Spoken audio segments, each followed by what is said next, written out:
about to get financially excluded from the institution. So, Duduzane ukhona namhlanje to address those issues because niyazi ukuthi khona imali ayifakile in the institution. So, uzozwa more issues as to angaphinda assiste kanjani moving forward to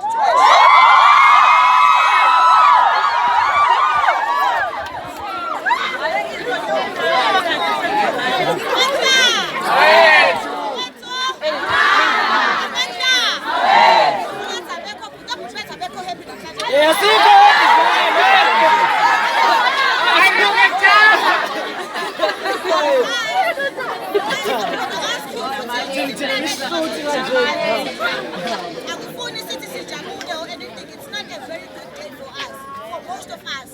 About 640 students namhlanje bangakhishwa amaresi ngoba kuthiwa abanye bethu barejistile academically but amaresi abarejistile, abanye bethu abarejistile at all academically nasemaresi, of which kungenzeka ukuthi bakhishwe namhlanje ayinokuthi kuzowenzeka bazokhishwa namhlanje ngoba i-university sifuna imali yayo ayiseyikhathele yithina esingafuni ukukhokha.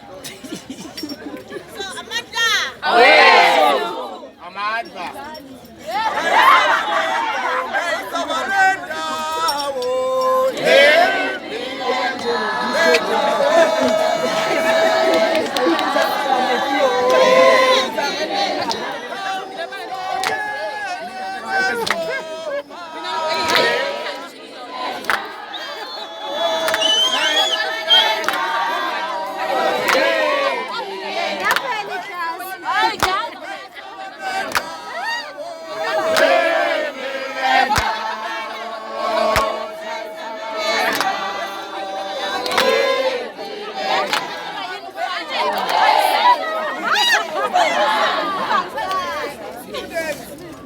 Let us maintain discipline.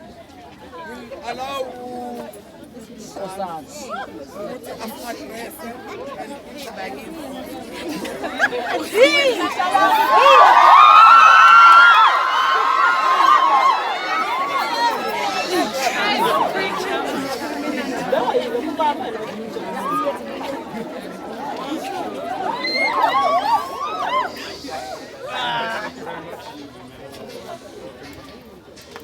we're here for one reason, and one reason only. To raise it up. Now, I want to make people understand what the issue is. We're tired of listening to long stories.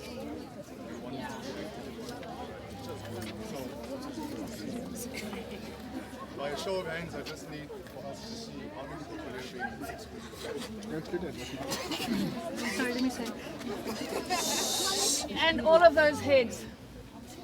And that's even half of it. Sorry, ma'am. Sorry?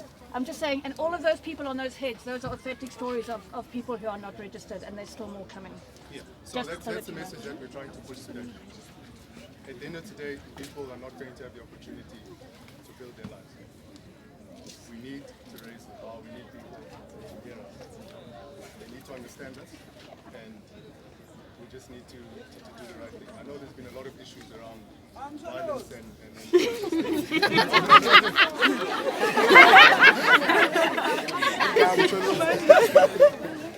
so today we're starting a hashtag on exclusion.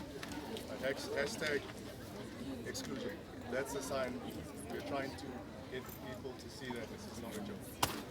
We read about this, people don't see what the reality is. They do not see your faces. They do not hear your voices. We're here to get you guys to say, stop taking us for a joke. So today, let's walk around, let's interact, let's get the message out to our leadership. Some who are not here today, we've got their time to try their level best. We've got the leadership that I'm sure drives this. But the people sitting out there who are not here today to tell them, guys, these are the people here. Can you listen to them? Can you take the students a bit more seriously? So I want us to speak with one voice. So if I may ask for a favor.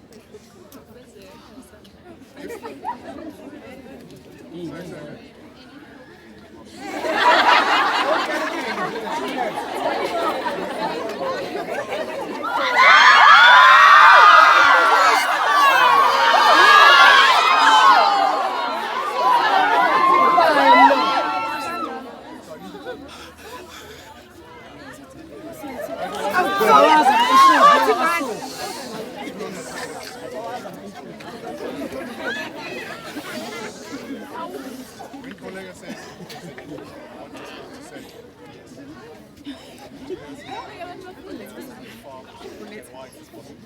To know that we're social. Can you do that? Yes!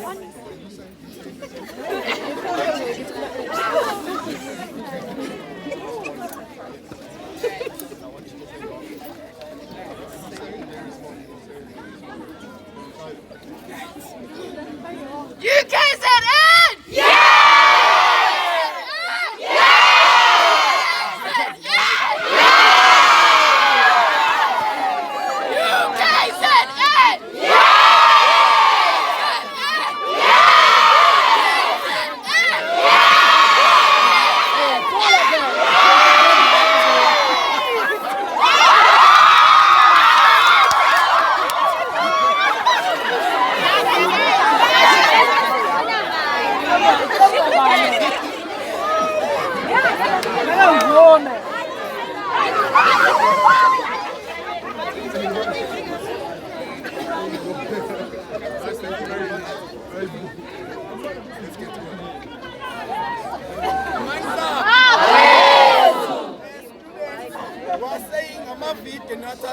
The post and pictures you are taking, you are going to caption it as hashtag UKZN excluded. Excluded. We are excluded now because it's the last day today. So it's UKZN excluded. You take the Department of Higher Education and Training. Their pages, you must take them. And right now we are going to move to comments, and then we'll stop at fees. Oh, after that we go to SU, and we'll have some interaction.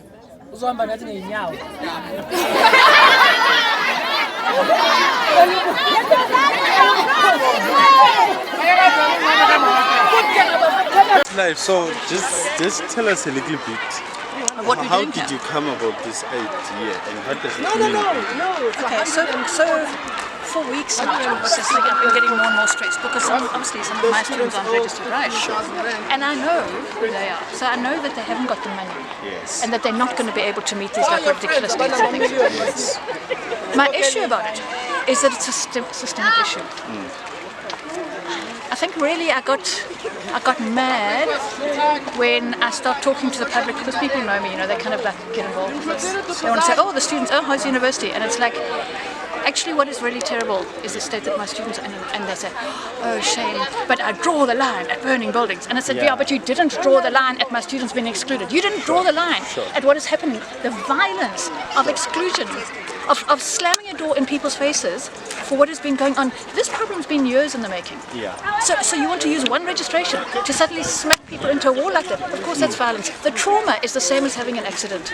And you hear it, you read it in these stories, but you hear it from people saying, I'm too stressed, I'm frozen. So we needed allies, we needed people who are not in that same situation themselves to just actually say, guys, get it together. Here's a way to do it. At least let's also put a different narrative out there so that people know what the real story is. But it's hard to get. No one wants to do a pity parade. No one wants to parade their poverty and their problems. Of course you don't. So we'd sort of been putting the idea out there, it wasn't taking. And then this week it was just like, actually I can't stand it anymore. So I went to a meeting. Like, you know, I'm involved in various things, the crisis center and whatever. So through that, yeah, and a collective kitchen, I mean, we keep doing alternatives, right? Yeah. And with, so through that network, somebody was having a meeting with a group of students about who want to volunteer as mentors and supervising tutors. I mean, like, so cool kids, you know. And she said, do you want to have 5 minutes to talk to them about registration? So at that meeting, I just said, look, here's my email address. If you are registered or not registered yet, or know somebody who isn't and are battling, please just send me your story. Basic questions. You know, why, how did you get to be in this situation, whatever, so we can see the causes. I want to know, like, the involvement. Who is involved in this? Are you alone as a lecturer? No. So what I'm saying is I just put that there. So, and it's everybody supporting each other in these networks. You know? It still wouldn't have taken off. I'll tell you why. It still wouldn't have taken off if it hadn't been particularly for Smaya Lindy Keith, right, who used to be Deputy SRC President. Sure. She's an EFF person, and because she has that sort of pull and then helps to mobilize people. So we put it up here, and then also some of the students themselves came and just got involved. Other guys who are involved with crisis center. But I want to understand from the side of the lecturers or the academics of the institution, are you the only one or you have got some support Other from? academics. I did tell them about it and asked them to come and see. It's not like anyone's rushing here. I haven't seen them. No, I understand. I understand. No, thank you so much about this. Can you just like maybe one story that you can just Yeah, let me talk just to us about? Some of these early ones.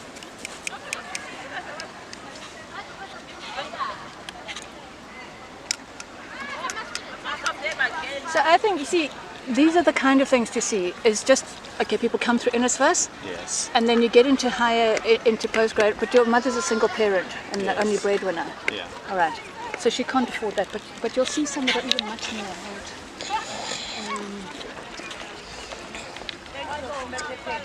My baby has a disability, it's well taken care of. This is the vulnerability Yes. that it affects people's ability to get through, right? Their resilience, obviously.